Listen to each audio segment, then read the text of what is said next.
nyonso esika bozwami balandi ya caméra ou réalité TV. Wabino na micro lelo ezali ndeko Nenette Mbuyi.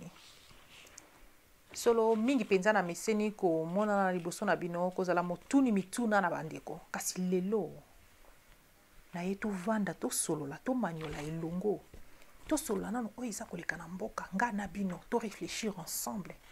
To tia makanisi na biso esika moko to tala nano na pene penza oyo eza koleka na mboka. Kotala ndenge mboka eza occupation bafandi tina misisa donc bafandeli Congo tina kati ya misisa. Donc au point baza kolinga même koboma lisolo ya mboka na biso. Donc tofanda to solola nano elongo. Totala nano likambi occupation ndenge nini tosala ensemble po tolongola occupation na mboka na biso to pikola misisa wana to bimisango libanda na mboka. Bongo monguna bafandi na misisa bakonzami penza na kati ya misisa bafandi. Kasi bandeko ndenge nini tokopikola bango na misisa Congo yango nde oyo ya biso mboka. Batu na batu baza na mboka na bango. Congo nde oyo ya biso nde papa na biso nde mama na biso nde mabele na biso.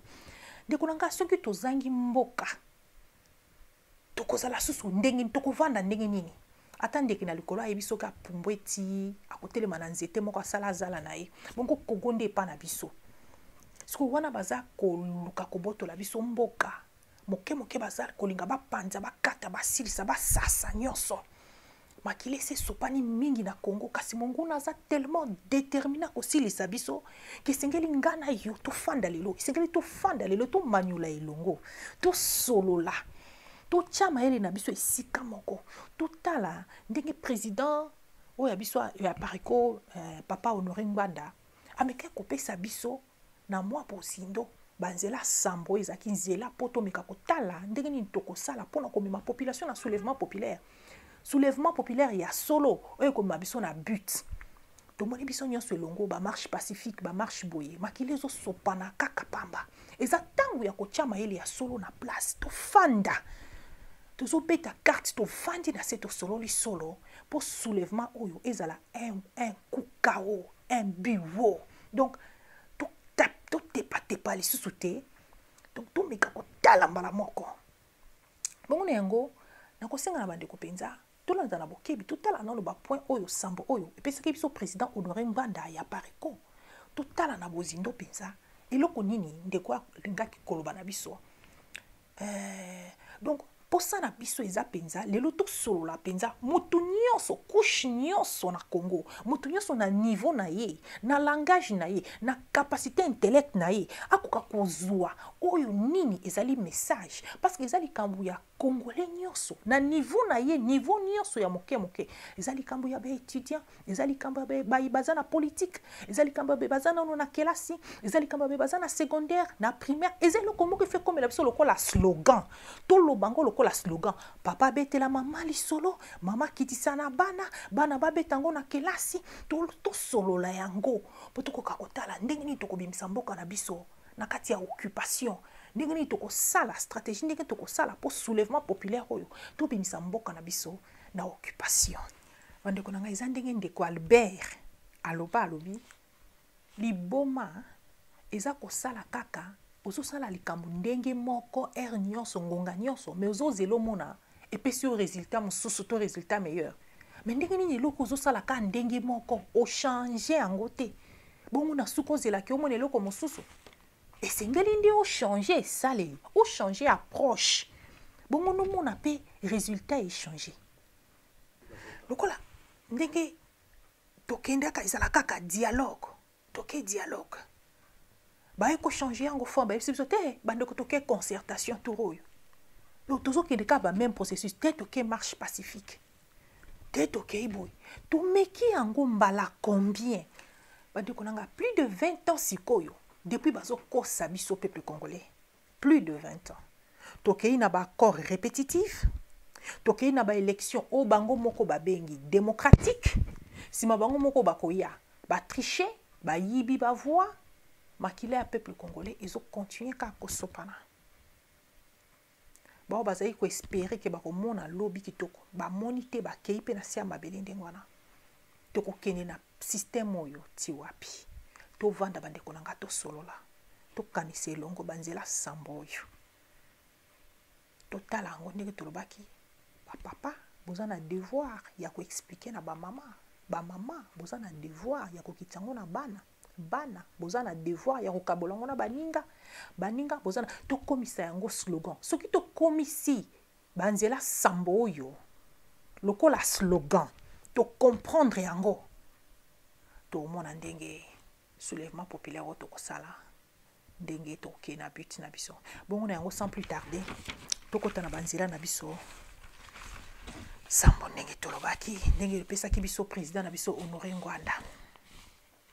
Point liboso alobaki suspension volontaire des activités politiques.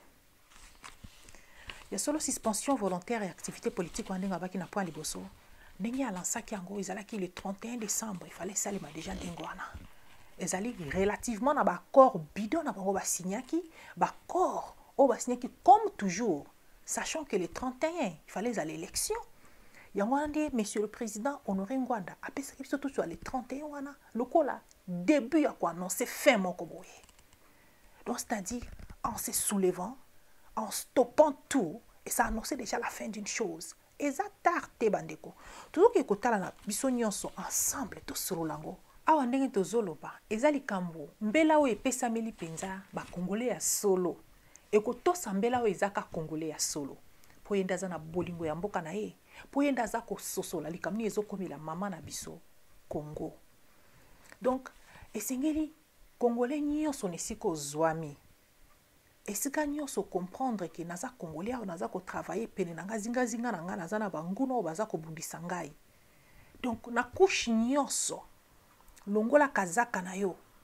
Oyebi déjà que non na poste o na bureau to travail o boya za monguna o boya za monguna o boya za boy longola kazaka na yo tiana se eza awa likambo ya ngana za président ya boyete eza awa nga likambo ya ngana za mokonzi boyete parce que lobby soki ba biloko to sala yango lelo te lobby to ozanga mboka kazaka wana ozola te komema yo esika moko lisusu te ngonga yango ya kobunda yango yo tokitisi kazaka lelo po lobi tolata yango na dignité nyonso bandeko bazwi biso dignité nyonso ya bomoto tozotala nazosenga na ndeko moko na lisusu korapele toye korapele lisusu na ndeko moko mbela oyo papa ndeko nanga mwasi mobali tolongola bakazaka na biso na couche nyonso esika tozali.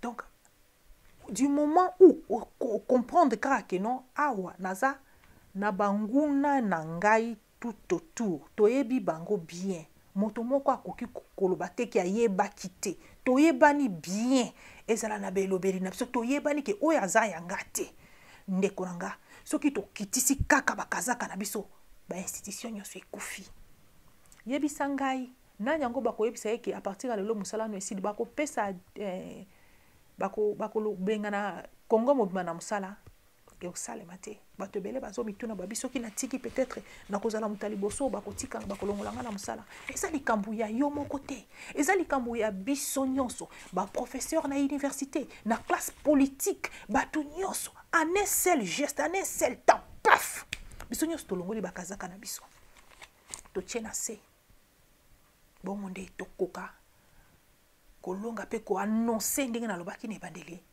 le début d'une fin certaine. Ce qui est aussi totie bakazaka na biso na se nde tokokota na deuxième point na biso o ezali front patriotique de salut public pour mobiliser le peuple au soulèvement populaire. Ce qui est aussi ici siko étape wana totie bakazaka na biso nyonso na se nde tokokota siko na point numéro 2. Point numéro 2 na biso o ezali front patriotique de salut public pour mobiliser le peuple au soulèvement populaire.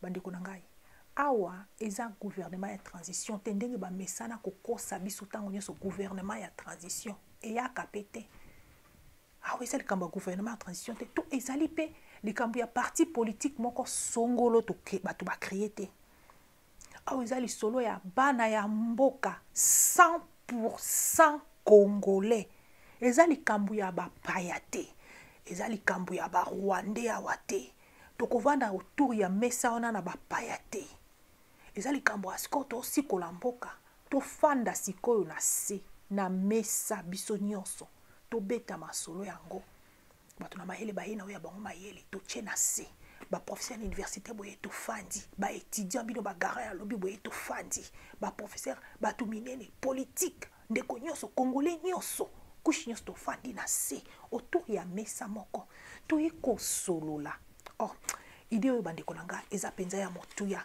po eloko ezozanga biso eza po tosolola bandeko bakaboli biso ta molai eloko balingi kopesa opportunité te eza na yo congolais na nga congolais tofanda biso na biso tosolola ngonga nyonso moke paf mopaya ye na sese apandi bosangani moke papa baye na sese baye kopanza yango soki tokitisi bakazaka na biso ekopesa biso accès na point oyo tokofanda tosololi totie mayele esika moko po toyeba ndenge nini soulèvement populaire ekosalema pe ekozala réussi po toro tokokende lisusu na modèle ndenge tolobaki na ba marche pacifique to bana bato babima na balabala ba marche etambolaka te bana basala boye bokende libanda boye tete awa eza to frappé dur awa eza ocheto tozo frappé dur na niveau oyo ya deuxième point oyo nde toza na posa ya tout mona ba leader politique ya solo ba leader ya ba groupe ya solo bao baza capable ya ko transmettre message na bateau bakambaka bao baza capable ya ko transmettre avec fidélité le message et na bolingo ya mboka nous en a besoin ya komona ba leader oyo baza patriote bao baza na makila ya patrie bao balingi mboka bande ko Congo ekende te soki ba leader ya solo botelemi leader na niveau nyonso zwami les églises j'en appelle ba église ba pasteur ba professeur mutu nyonso atelemaka liboso ya masse oyo aza koengage lobby ya mboka na point oyo boza tous appelés tobengami biso nyonso na point oyo po toya tovanda tosolola po tomona ndenge nini tokoprépare soulèvement populaire population bakina soulèvement populaire mpona kobengana monguna na libanda wana soki tosali yango nde sikoyo omoni tokokita na point numéro 3 mais na niveau tikana éclairé que ezala ba parole na niveau ya ndako il faut qu'on expliquer pe bana papa expliquer bana eloko nini mboka ekende na kati histoire na biso soki topesi bana te bako malformer yango tosomona ba livre bazokoma ba déformer histoire bana il faut ba comprendre processus esika ni tozokende na bao baza na mabele baza komeli il faut ba comprendre que toza na temps décisif ya mboka na biso na point oyo bandeko congolais nyonso esengeli a comprendre congolais nyonso aza concerné bongo tokosenga pe bandeko na biso ya ba ONG information oyo esunga pe bomeka ko étudiant pe bo expliquer couche nyonso ezala ba oyo baza bandeko na biso oyo bazwaki chance ya kokende kelasi te bango nyonso baza pe na input moko aza na likambo koki kobakisa bandeko bosunga biso ko expliquer mutu nyonso ezala bandeko na biso ba shege ba enfant de rue bandeko na biso bazobenga lelo ba kuluna baza na posa ya koyeba information wana mutu nyonso esengeli à comprendre c'est alors que conscience ya moko ekozala réveillé bandeko na ngai ezali likambo ya congolais nyonso mutu moko azala mi de côté te ba professeur et université botie maele na place pona koyeba ndenge nini ko faire transmettre message oyo na couche ya population nyonso congolais moko azala libanda te na kati ya situation oyo ezali likambo ya Congo ezali likambo ya papa mobimba te to mama mobimba to mwana moke te ezali likambo na biso nyonso po pilipili ya moke pe swaka koleka ya moko ya munene mwana moke abetaka pe mbunda mokolo ya bini ezali likambo ya Congo mobimba donc ndenge tolobi bandeko ba ONG nyonso bototia ba stratégie en place to botia ba stratégie en place pona meka kotala na point oyo congolais nyonso azala suffisamment informé éclairé na likambo eza koleka soki tosilisi wana bandeko na ngai nde tokokota na point 3 point 3 na biso oyo eza ya motuya pe makasi bongo eza bongo le retrait de tous les opposants politiques congolais de toutes les institutions publiques en vue de l'éviter de toute forme de légitimité nationale et internationale. Ils ont visé bongo parlement, et visé sénat, et visé gouvernorat, n'a pas entreprise publique ni semi-publique. C'est-à-dire quoi? Ngongango yango oyo papa nanga opposant.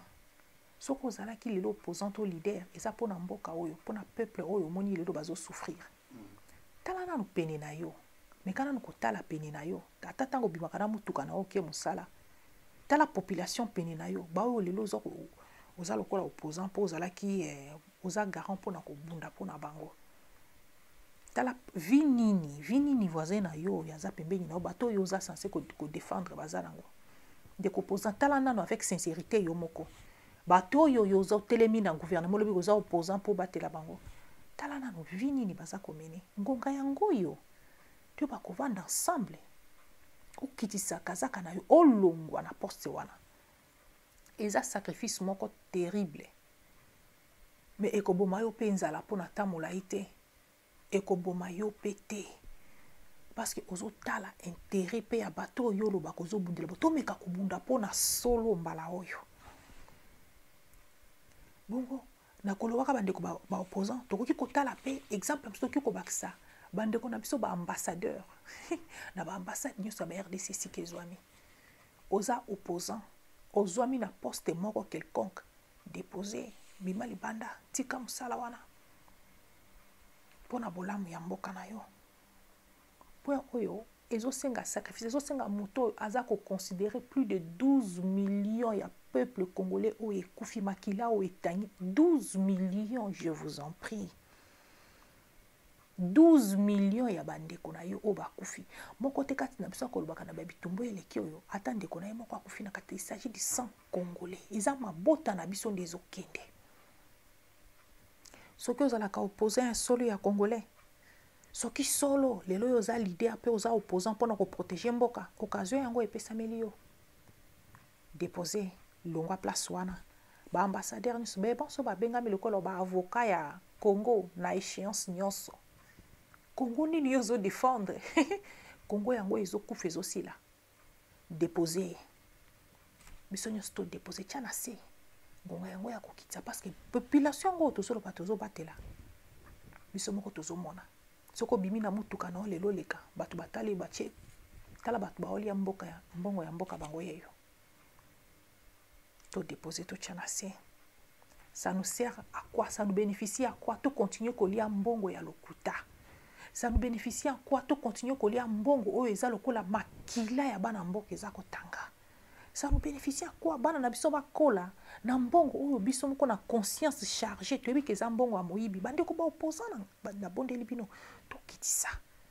Poto ya kolia mbongo ya propre parce que eza mbongo na mboka na biso moko eza kita ya mboka na biso. To lia yango na kimia bokolia yango na kimia me na minute to kitisa nano bo déposer. Ce que to silisi point 3 wana nous assure que la population n'y se comprendre, couche n'y se comprendre ce qui se passe. Dès to continue à 4e point. 4e point. Ezali kambezo senga ba congolais li sont de tozoloba. Ezali vaste mouvement, il y a désobéissance civique. Donc on se permettre cette fois-ci cette désobéissance civique na étendue nyonso ya mboka. Pas question ya kotosa langage ya mopaya. Pas question ya kotosa langage moko ya infiltré. Sur le point nyonso tokosa la désobéissance civique. Na point ondenge tolobi ezo nécessité sikoyo vaste mouvement de désobéissance civique. Pas question ya kotosa mongongo moko quelconque ya mopaya. Moni mongongo ya mopaya eza na ba forme ebele. Ah, to ko na appeler pe na bandeko na biso baza ko occuper ba poste na ba système à Nations Unies. Union européenne, to Nations Unies, j'en passe partout na kati na Congo eza ko travailler na Congo. Il faut mongongo na yo congolais, mongongo na nga congolais et yo kanana niveau international. Ba yoka message auto transmettre par le dépôt pe désobéissance ya ko kende musala jour wana ya ko déposer. Ndeko na ngai oza na PAM, na UNICEF, na MONUSCO,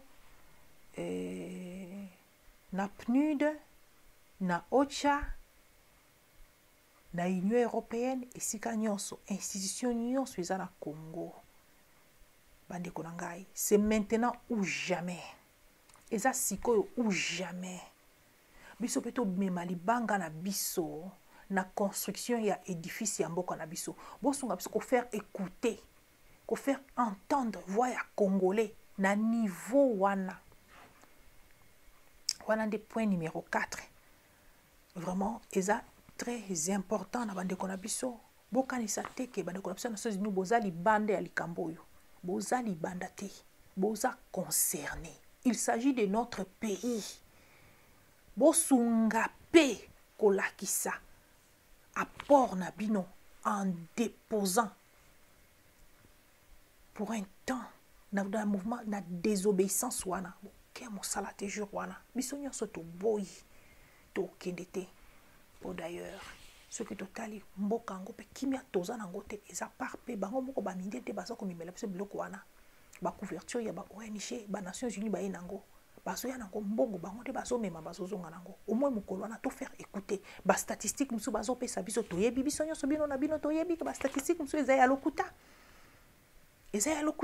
ba ko pesa ba statistique musu eza nango vrai te biso moko to vani na kati na ba boîte to yebi nini to zoloba bandeko Nations Unies bo sunga biso pe mokolo wana to sunga Congo mokolo wana to sunga mama na biso Congo mokolo wana to lakisa que toza ba congolais pour la désobéissance civique jourwana, pour faire écouter la voix du Congo, pour faire écouter la voix des Congolais na échéance internationale. Mouvement oyo désobéissance civique oyo ezo concerné premièrement bandeko na biso bazali ba fonctionnaire ya l'état, bandeko ba policier, bandeko ba militaire, ba enseignant na niveau nyonso secondaire primaire pe universitaire pe bon so dans le secteur privé bandeko ba policier ti wapi boko konzama na mipaya compétence boni bandeko na so ba policier boza nango kasi tozo mona bino kaka humilier chaque fois humilier ti wapi ko boma bana no ba congolais ti wapi tozo na ba éminent policier ba tu minene o batangi mais toujours humilié pour nini ba paya baza kokamba bino ngonga ngo yango yo bolakisa ke boza ba congolais tolakisa ke toza ba congolais désobéissance na point nyonso bandeko na biso ba soda na ba élection ngai moko personnellement soda mso bazaki koyebisa biso balobi soki bo voter Kabila soki kaka bo voter ye masasi kobeta soda ya mboka tobi ke boza désespéré mais bo pesa vie na bino makila na bino bo pesa bondima kokufa pona mboka kasi boza ko se retrouver que siko na minute oyo bino batu boyebi mboka na bino malambe chapeauté par bapaya moko boye to yebi ndenge to expliquer phénomène oyo te ta yango occasion pesa mi papa na nga soda mokolo wana mondoki na yo simba yango mecha désobéissance tolobi tozo mondoki ozongisa te simba mondoki na papa mais kotosa te kokende te mosala mokolo wana désobéissance civique mokolo wana biso nyonso etali so ba professeur na biso ya université papa mokolo wana désobéissance kotangisa te ba professeur na biso ya secondaire ba professeur na biso école primaire ba citoyen ba enseignant mokolo wana désobéissance moto moko akobimaki de classe te eza ndenge ba meseni ko benga tango nyonso ville morte te to marche te awa eza de désobéissance civique eza penza nde to boy to kokende te eza de soulèvement eza de annonce le début d'une fin certaine soki tosilisi wana nde tokoti na point 5 po ezali le lancement d'un appel commun à l'adresse particulière des militaires, des policiers et des agents des services spéciaux pour les inviter à soutenir le peuple congolais dans la dynamique du soulèvement.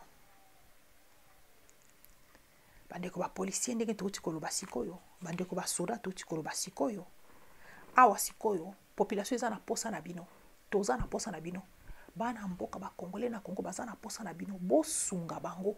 Bo protéger bango bo canaliser bango parce que ce que soulèvement est commis yango na ce que tozo kende mais basa na besoin de protection population ça na besoin yo protéger bande ko na biso na aner batie bino wana bobanda kokengela bakongolais ndeko na ngai aner oyebi oza congolais kokengela congolais te kengela mopaya tika mopaya kanisaki ozokengela ndeko na ye tika mopaya kanisaki oza kokontinue kokengela ndeko na ye me yo kengelela biso mopaya lakisa congolais nyonso esika nini mopaya aza kobombana lakisa biso baplan nyonso ya mopaya esika aza kobombana bayeba nyonso batia na motu mpona kokontrole communication ya bana mboka oyo ekomaka mokie soki mwa mouvement mokie ezali bakati internet bakati communication bandeko na biso mokolo wana expose nous bo exposele biso baennemi na biso baennemi ya Congo okengela bandeko ya aner esika oyo ezali esika na bino plan obolakisa boyebi na bino boza nango ya kobatela mboka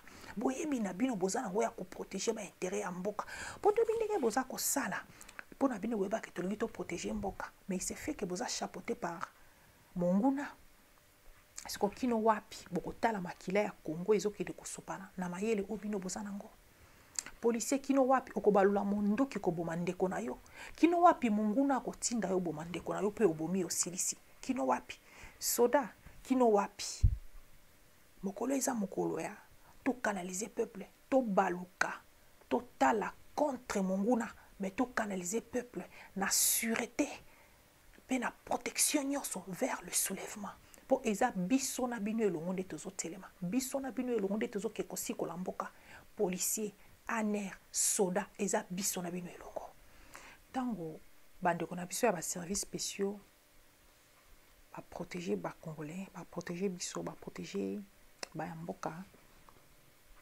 s'assurer la protection nde siko tokiti na point numéro 6 po wana nde siko moment venu un appel commun wana ngonga ngo yango wana ebeti tongo etani oyo eza ngonga ndenge totalaki na bapoint oyo elemati likolo na point 3 bastratégie ndenge nini fale kosala siko ekomi na moment oyo bato na bato bakei mpona kokanga kosakapare to kokota na bapoint moko bokozwa en possession lokola bureau ya building ya RTNC tokei to récupérer Sénat tokei to récupérer palais des marbres tokei to récupérer donc symbole nyonso ya pouvoir il y a pouvoir, il y a présidence. De récupérer palais des nations à un seul clin d'œil. Donc, point nyonso wana, ba Congolais ndenge to sto bongi samaki na ba groupe na ba ngumba, to récupérer ba secteur wana nyonso. Eza ya biso toke ko bunda te toke ndo kozwa. Bandeko toke ndo kozwa. Bandeko nanga ba politicien ba éminent messieurs bino boza ko occuper ba poste minene na mboka ngonga yango yo bomeka ko se sacrifier ata pona ta moke kaka pona population oyo boza censé ko protéger et ou mérita molai population kaka yango nde bimaka libanda po se protester yango kaka nde zala ki exposé bango kaka nde tokatsaka mindelo ya koluka signer liwa pendant que bandeko na biso bino bato boza bakambi bovandi na bandako kolia na bino eza assuré bana na bino baza protégé ba population mosusu bakokufa ata moto akokunda bango baza te bandeko na ngai ngonga yango ata pona tamoke quelques mois seulement bomeka penza kozala na motema ya mosoni motema ya bopapa ndenge normalement esengeli bozala motema ya bopapa baza ba mama motema ya ba mama pona kotala likambo ya mboka ça ne vous demande pas beaucoup ça vous demande quelques mois seulement pour exécution et salema pour la population ezala finalement libérée pour finalement mboka na biso ezala libérée pour finalement to reprendre dignité na biso lokola congolais bandeko dignité na biso ezokende bandeko ba politicien ngonga yango yo bolakisa bolingo ya mboka bolakisa biso bolingo bolakisa biso solo soki toza boza digne ya confiance soki solo tokoki kotalela bino lobi soki solo totiela bino motema congolais azotala yo tozotala bino tozozela na bino bolingo wana oya papa na mwana bolingo wana ekoprofite na bino na nini bana na banda kotala bino lelo lokola miyibi ya mboka babomi ya mboka bozali po bobatela bino ndenge tosololaki ndenge tolobaki na ebandeli kotala banzela sambo mpona kobimisa mboka na biso na se ya occupation. Banzela sambo ndenge nini kosala soulèvement populaire réussi oyo epesamaki bongo na président na biso Honoré Ngbanda ya Pareko. Ezalaki bongo wabino na micro wabino molobeli ndeko Nenette Mbuyi ya caméra au réalité TV. Na nsima ya bilili tozalaki na ndeko Jean-Paul Mundeba oyo asungaki biso mpona réalisation ya mosala oyo.